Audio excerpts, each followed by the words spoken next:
अभी तक अपन ने इतना करा है, अब अपन क्या कर रहे हैं, गवर्नमेंट ऑफ इंडिया एक्ट 1935।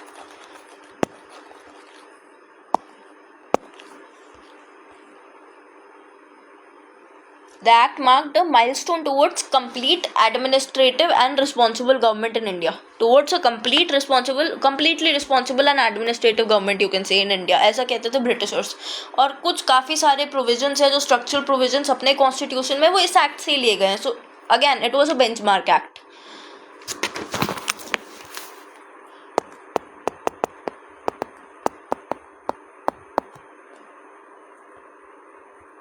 सबसे पहली चीज, it provided for the establishment of an all India federation consisting of the provinces and princely states as units.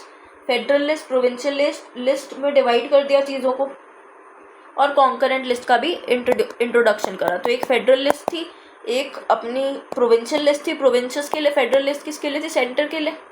ये प्रोविंसेस के लिए प्रोविंशियल लिस्ट, और तीसरी थी कॉन्करेंट लिस्ट, दोनों के लिए। पर वो जो फेडरेशन थी उसको, ऑल इंडिया फेडरेशन को प्रिंसली स्टेट्स ने ज्वाइन नहीं किया, तो वो कभी आई नहीं। प्रिंसली स्टेट्स ने कभी ज्वाइन नहीं किया, डिड नॉट ज्वाइन इट। ठीक है। दूसरी चीज इसने क्या की, it abolish डायरार्की।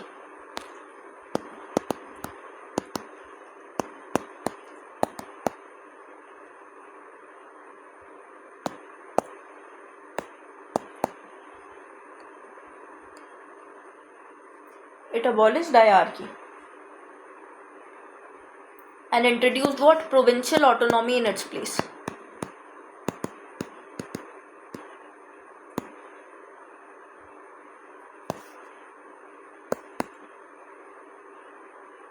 The provinces were allowed to act as autonomous units of administration in their defined spheres.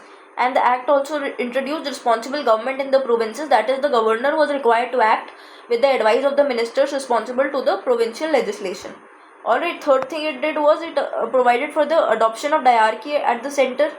ठीक है, प्रोविंसेस में तो डायरार्की खत्म कर दी और सेंटर में एस्टैब्लिश कर दी, मतलब अडॉप्टेड दिस।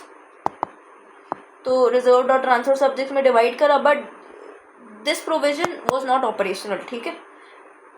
फिर उन्होंने क्या करा, चौथी चीज़ करी कि बाई कैमरलिज्म इंट्रोड्यूस कर दिया 6 प्रोविंसेस में, Bengal, Bombay, Madras. I hope I don't have to write it fully क्योंकि ये यू विल रिमेंबर। और 3 क्या थी, बिहार, आसाम और यूनाइटेड प्रोविंसेस। ठीक है। This is not Uttar Pradesh, this is United Provinces. It further extended the principle of communal representation by providing separate electorates for more, like for depressed classes. पहले Muslims के लिए किया था, फिर डिप्रेस्ड क्लासेस, विमेन और labourers के लिए भी कर लिया।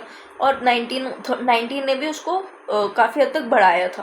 और 1919 के बाद अपन ने देखा 1919 के बाद अपन ने देखा कि ये जो अपना एक्ट था 1909 ने मुस्लिम्स के लिए इंट्रोड्यूस किया था। उसके बाद 1909 में Satyendra Prasad Sinha became the first viceroy. And फिर 1919 में काफ़ी सारे चेंजेस आए, इसको एक्सटेंड किया गया, फिर पूना पैक्ट हुआ, फिर इसमें डिप्रेस्ड क्लासेस और अपने विमेन एंड लेबरर्स के लिए भी इसको एक्सटेंड करने की कोशिश करी गई।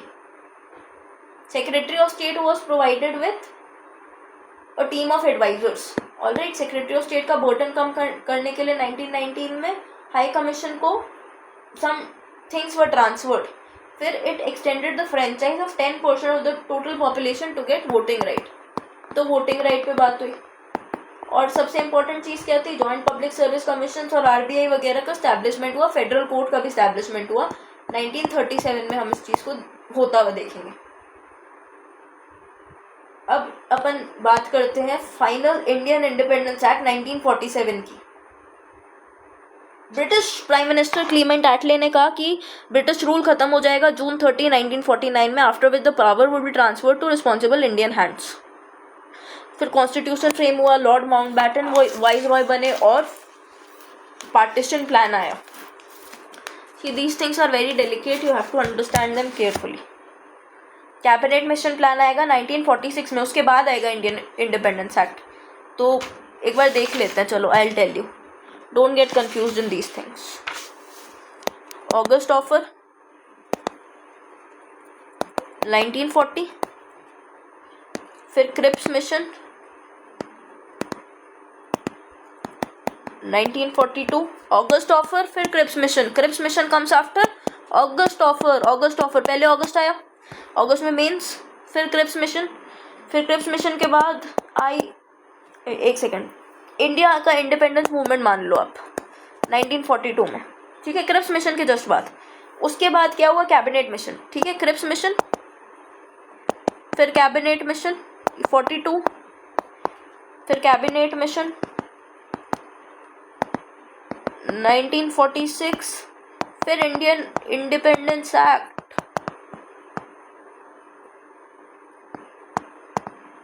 1947, ठीक है, क्रिप्स मिशन फिर कैबिनेट मिशन फिर इंडियन इंडिपेंडेंस एक्ट। अब अपन देखते हैं माउंट बैटन प्लान और Indian independence act 1947, alright, cabinet mission 1946। Indian independence act में इस चीज़ की बात होगी कि partition of India, dominion of India and Pakistan, British commonwealth को सीड करेंगे, governor general was to be appointed by the British king, all this है ना, abolish the office of viceroy and governor general, all of this will happen, and then the power will be transferred. See, Rajgopalacharya, you already know, it empowered the constitutional assemblies to formulate the constitution, and Secretary of State of India transferred the functions to Secretary of State of Commonwealth Affairs, ठीक है, this will happen. Lapse of British paramountcy will happen, freedom will happen, and Indian princely states will enjoy a lot of freedom.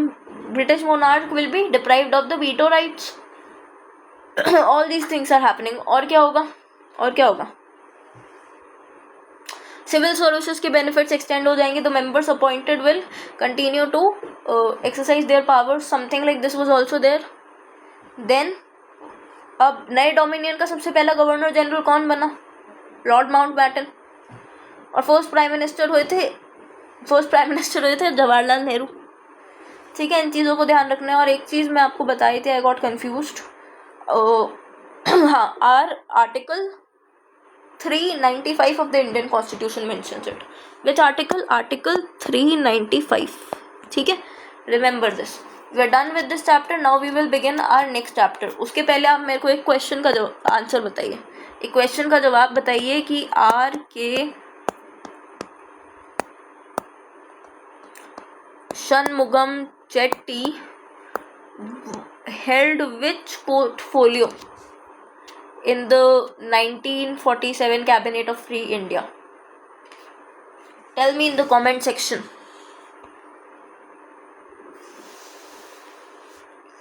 Also tell me about V.N. Gadgil. This is also important. V.N. Gadgil.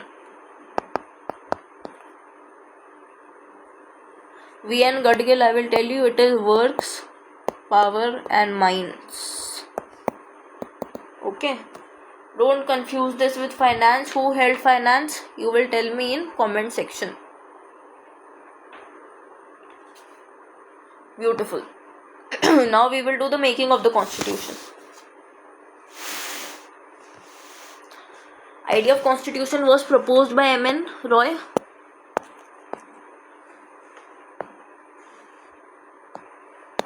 M.N. Roy proposed the idea of constitution. M.N. Roy. In 1934. In 1935, after 1935 Act, INC for the first time demanded Constituent Assembly. Then in 1938, Jawaharlal Nehru on behalf of INC declared that the Constitution of Free India must be framed without outside interference.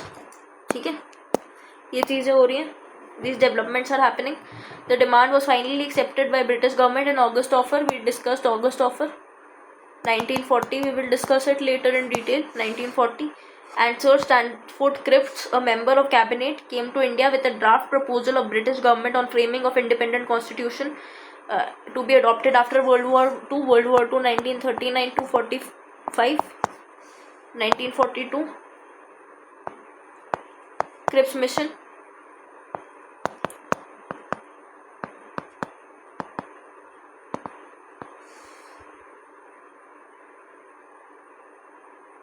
Then cabinet mission finally was sent to India. What did the cabinet mission do?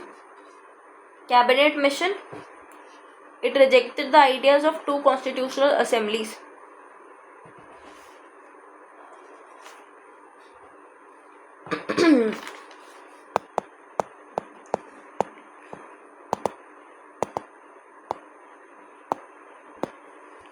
So the Constitutional Assembly, which was constituted in November 1946 under a scheme formulated by Cabinet Mission Plan. So the total strength of the assembly was 389 initially.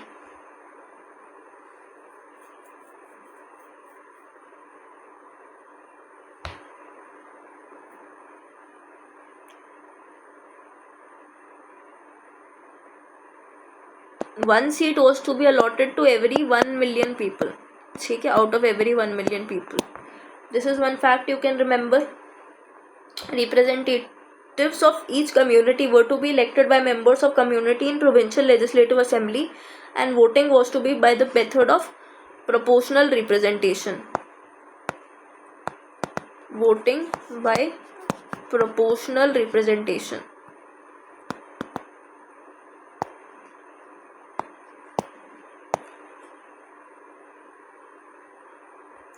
तो constituent assembly क्या थी? It was partly elected and partially nominated. Yes.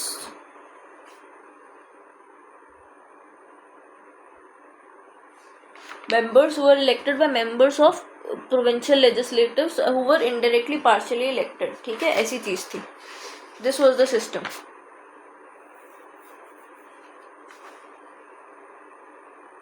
Working देखेंगे तो objectives resolution की सबसे पहले अपन बात करते हैं. जवाहरलाल नेहरू इन दिसंबर 1946 इंट्रोड्यूस द ऑब्जेक्टिव्स रेजोल्यूशन, जिसमें काफ़ी सारे वर्ड्स हैं जो कि प्रियम्बल से रिलेट होते हैं. Like he said that this ancient land attains it's rightful and honored place in the world and makes it full willing contribution to the promotion of the world peace and welfare of the mankind. ठीक है, 1813 Jawaharlal Nehru objectives resolution.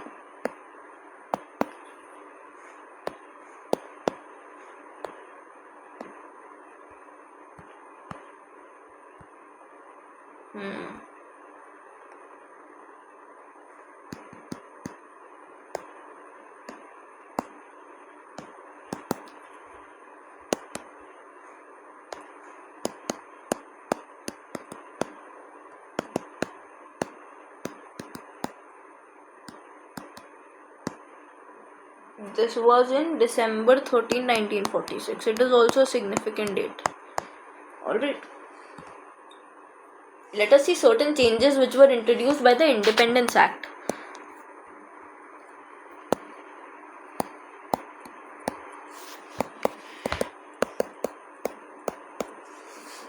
The representatives of the princely states who had stayed away from the Constituent Assembly gradually joined it. जैसे जयपुर हो गया, रेवा हो गया, बड़ौदा हो गया, रेवा, बड़ौदा, है ना, all these states gradually joined it. After the acceptance of the Mountbatten Plan. Mountbatten Plan was 3 June 1947. For the partition of the country, the representatives of most other princely states took their seats in the assembly. The members of the Muslim League also entered the assembly. The Indian Independence Act made 3 changes. The assembly was made a fully sovereign body, and then the assembly also became a legislative body. Thus, the assembly became the first parliament of free India. And when it met as a constituent body, it was chaired by Rajendra Prasad. जब legislative body बन के मिली तब G.V. मावलांकर. Muslim League members from areas included in Pakistan withdrew from the Constituent Assembly.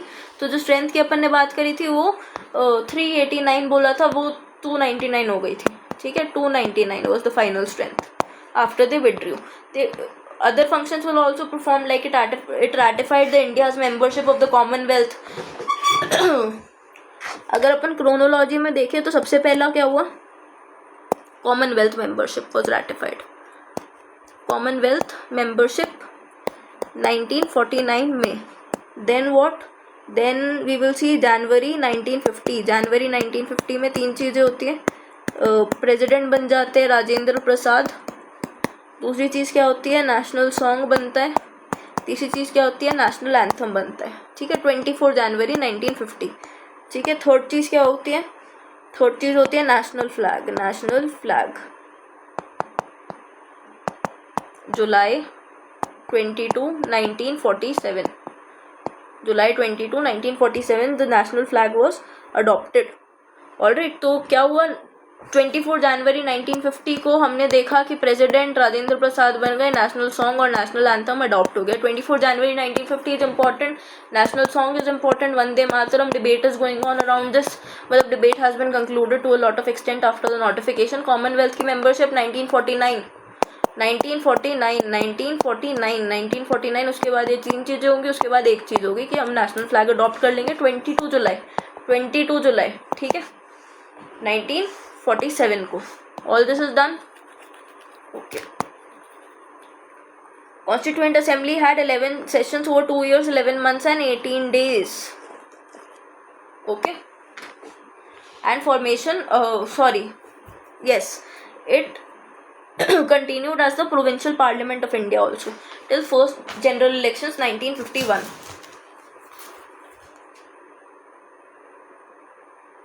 Let us talk about some of the committees of the Constituent Assembly. एक थी union powers committee by Jawaharlal Nehru. Union constitution committee by Jawaharlal Nehru. Provincial constitution committee Sardar Patel. Drafting committee BR Ambedkar. Advisory committee on fundamental rights Sardar Patel. अब सब committees की बात करेंगे. सब committees की अपन बात करें तो कुछ सब कमिटीज़ थी, जैसे फंडामेंटल राइट्स सब कमिटी JB कृपलानी. माइनॉरिटीज़, ये जो सब कमिटीज़ थी वो इसमें इंक्लूडेड थी. Minorities sub committee HC Mukherjee. HC Mukherjee was also in the drafting committee along with TT Krishnamachari. Mukherjee क्या स्पेलिंग होगी, Mukherjee, if I am not wrong it is this only. North east frontier tribal areas Assam excluded and partially excluded areas committee Gopinath Bardoloi. ठीक है, बारदोलोई से you will remember Assam is there. Minorities you will remember HC Mukherjee, M for Mukherjee, M for minorities. I mean, yes, you can remember FRSC, JB Kriplani. Northwest Frontier Tribal Area Subcommittee was there. All these things were there. ठीक है.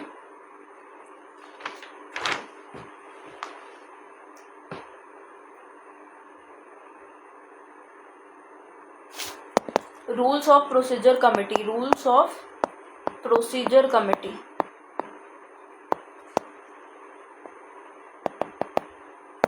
Rajendra Prasad. States committee, tell me who was minority sub committee, HC Mukherjee. States committee Jawaharlal Nehru. Rules of procedure committee, rules of procedure committee Rajendra Prasad. Minorities committee, yes. Fundamental right sub committee JB Kripalani. JB Kripalani. Fundamental right sub committee JB Kripalani. ठीक है, fundamental right sub committee JB Kripalani. States committee Jawaharlal Nehru.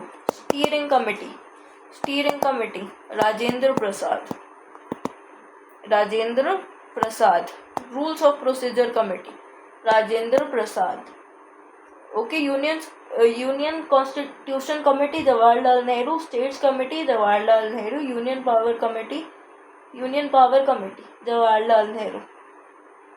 Provincial constitution committee and advisory committee on fundamental right Sardar Patel.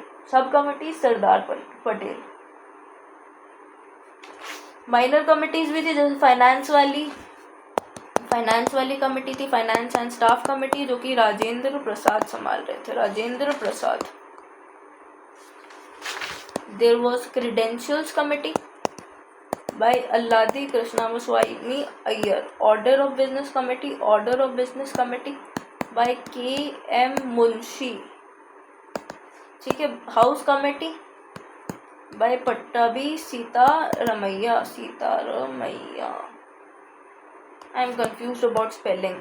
Committee on Chief Commissioners, ये भी Pattabhi Sitaramayya. Then Press Gallery Committee, Usha Nath.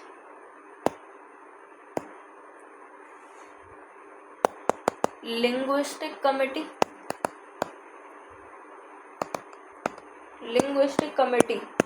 S.K. धर. Commission भी था ना, अभी अपन पढ़ेंगे. ठीक है. ड्राफ्टिंग कमेटी की बात करें. ड्राफ्टिंग कमेटी की बात करें तो चेयरमैन तो B.R. अम्बेडकर जी होंगे.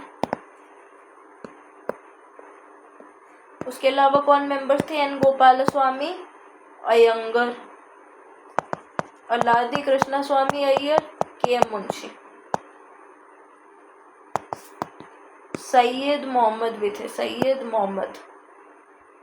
और कौन थे? N. माधवन राव और T.T. Krishnamachari.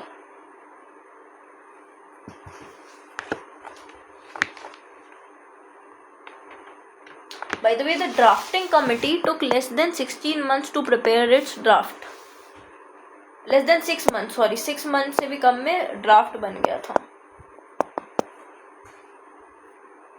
Enactment of constitution की बात करें तो फाइनल ड्राफ्ट B.R. अम्बेडकर ने इंट्रोड्यूस करा on November 4, 1948. The assembly had it's general discussion. Then the second reading happened on October 17, 1949. Third reading November 14, 1949. फिर November 26 में ड्राफ्ट को पास कर दिया गया.